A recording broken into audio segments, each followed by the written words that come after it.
The low growl of twin diesel engines vibrated through the hull of the MH-60S Seahawk, a familiar and comforting hum to Master Chief Petty Officer Marcus Thorne.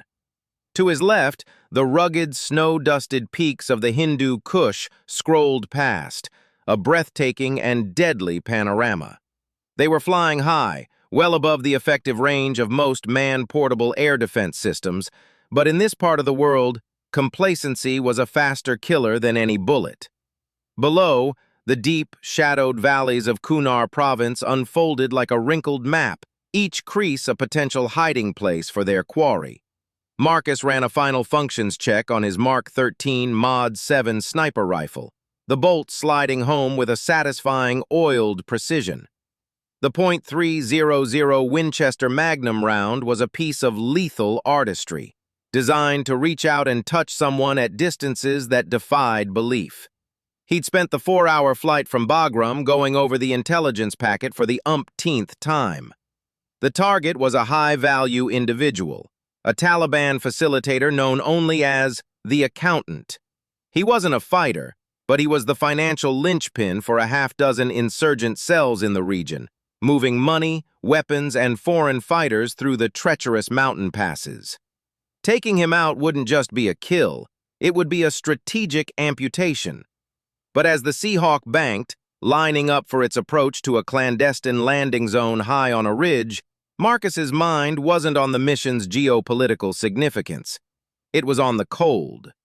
The air temperature at their altitude was well below freezing, and the wind was whipping at a steady 20 knots, with gusts that could play havoc with a bullet's trajectory over distance. His spotter and partner for the last 5 years, Petty Officer First Class Danny Reyes, was already glassing the valley below, his face pressed to the rubber eyepiece of a powerful spotting scope. "LZ is hot, Master Chief," the pilot's voice crackled in their headsets. "We'll be on the deck in 60 seconds. Good hunting." The helicopter flared, its rotors kicking up a blinding cloud of powdered snow as it settled onto the rocky plateau. Marcus and Danny, along with a 4-man security element from their SEAL team, scrambled out, the cold air hitting their lungs like a physical blow. Within seconds, the Seahawk was airborne again, swallowed by the gray sky, leaving them in a profound, echoing silence. Only the keening of the wind over the rocks disturbed the quiet. They moved quickly but deliberately, setting up a hasty perimeter. Danny immediately began setting up the Kestrel handheld weather meter, his fingers nimble despite the cold. Marcus found a prone position behind a natural depression in the rock, a perfect firing point that offered a commanding view of the valley floor 3,400 meters below and across. He slipped out of his pack, laid his rifle on its bipod, and pressed his eye to the scope. The valley was a different world. Down there, shielded from the worst of the wind, the temperature was above freezing. He could make out a small collection of mud brick compounds huddled around a dried-up riverbed. This was their target area. For the last 3 weeks, satellite imagery and drone surveillance had tracked a pattern. Every Tuesday, a single vehicle, a white Toyota Hilux, would make its way up that valley road. It was believed to be the Accountant, making his rounds to collect funds and issue payments. Today was Tuesday. The waiting began. The first hour was the hardest. Lying motionless on frozen ground, your body fights the urge to shiver. It's a mental battle as much as a physical one. You focus on your breathing, on the slow, steady rhythm of your heart, on the crosshairs that remain fixed on a bend in the road 3.4 kilometers away. At that distance, the world through the scope shimmered with mirage, the heat rising from the valley floor creating an invisible, distorting river of air. A man would be a speck, a vehicle a toy. Winds gusting, Marcus. East-northeast, variable between 8 and 12 knots, Danny murmured, his voice calm and professional in his ear. Adjusted data suggests a 9 mil hold at this distance, but those gusts, they're a bitch. Marcus acknowledged with a slight grunt. A 9 milliradian hold meant he would have to aim nearly 9 meters to the left of his target to account for the wind drift over the 3.4-kilometer flight. The bullet would be in the air for over 3 seconds. 3 seconds for the wind to shift, for the target to move, for 1,000 variables to change. It was, by any conventional standard, insane. The official maximum effective range for his weapon system was 1,500 meters. Anything beyond that was the realm of folklore and desperate circumstance. The radio in his ear crackled. "Eagle-Eye to Reaper 1, we have movement. Vehicle approaching from the north. That's a copy. White Hilux, 1 vehicle." The tension ratcheted up a notch. Danny adjusted his scope, zeroing in on the road. "I don't have a visual yet, Marcus. Too much shadow from the eastern ridge." "Roger that," Marcus whispered. He didn't move. He simply waited, his entire being focused on that bend in the road. Then he saw it. A tiny white speck kicking up a faint trail of dust. It was crawling along the valley floor, moving at a sedate pace. Through his scope, the truck was no bigger than his thumbnail.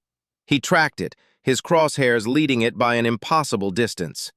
The truck stopped in front of the largest compound. 2 figures got out. Even with his scope's maximum magnification, they were indistinguishable blobs. One walked around the truck and went inside the compound. The other, a taller figure, lingered by the vehicle, talking to someone who had come out. "Target is stationary, male, tall, by the driver's side door," Danny reported, his voice tight.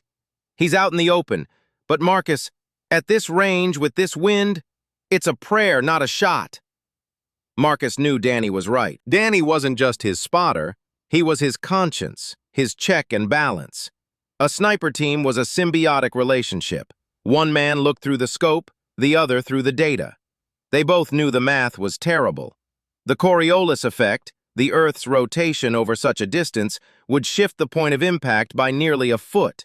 The air density, thinner at their altitude than at the target, would cause the bullet to fly flatter, but also make it more susceptible to the wind. It was a calculus with too many variables.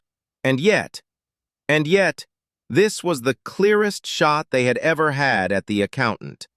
Drone strikes were imprecise in such a populated area, risking civilian casualties. A ground assault was impossible without warning the entire valley. This was the only play. "Mark his position," Marcus said, his voice barely a whisper.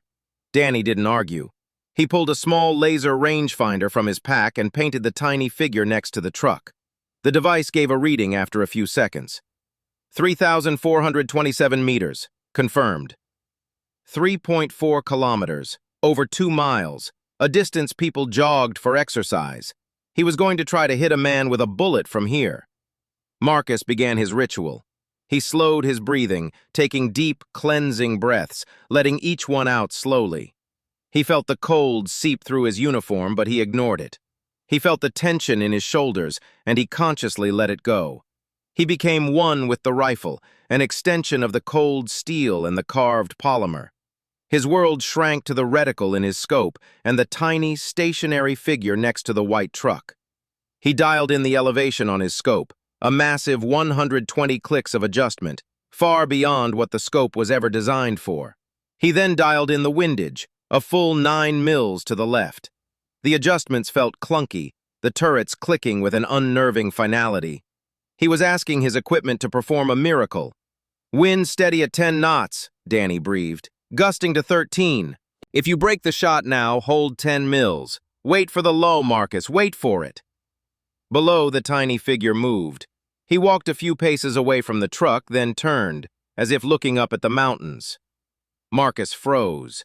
It was as if the man was looking directly at him, at the tiny, lethal speck on the ridge 3,400 meters above. He knew it was an optical illusion, a trick of the light, but the moment felt charged, electric. "He's still," Danny confirmed. "Wind gusting. Gusting! Hold! Hold!" The world held its breath. "Now!" Danny breathed. "Wind is at 7 knots. Take it!" In that instant, Marcus's finger, which had been resting lightly on the trigger, applied a smooth, steady pressure. The crack of the rifle was deafening in the thin mountain air, a sharp report that echoed and re-echoed off the surrounding peaks, rumbling through the valley like a clap of thunder.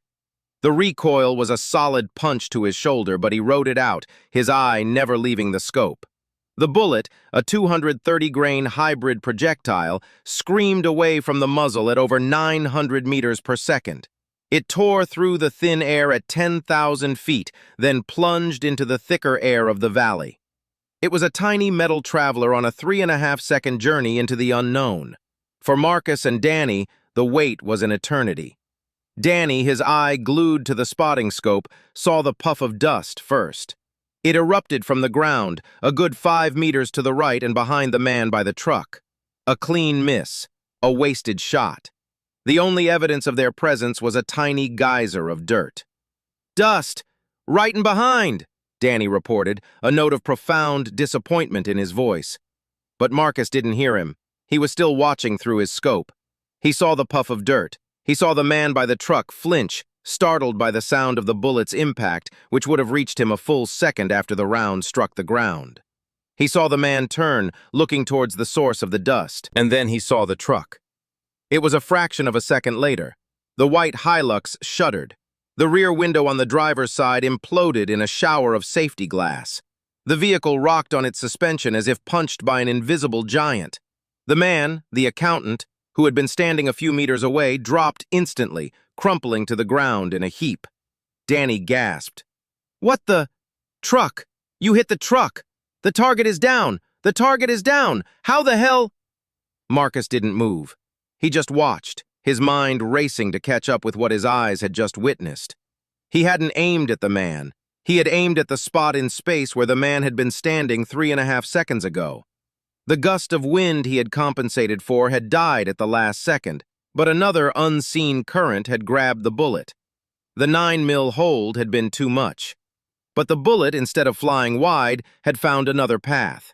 It had struck the metal frame of the truck's cab, deflected, and then, in a freakish turn of physics, continued its lethal journey, tearing through the glass and striking the man who was no longer where Marcus had aimed, but who had moved into the bullet's deflected path.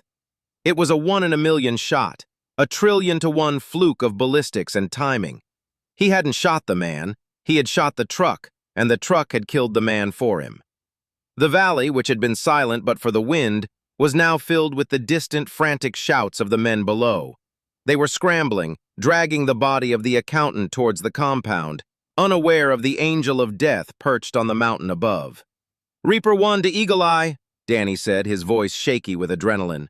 "Target eliminated. I say again, target is eliminated. Request immediate extract." Marcus slowly pulled his face away from the rifle.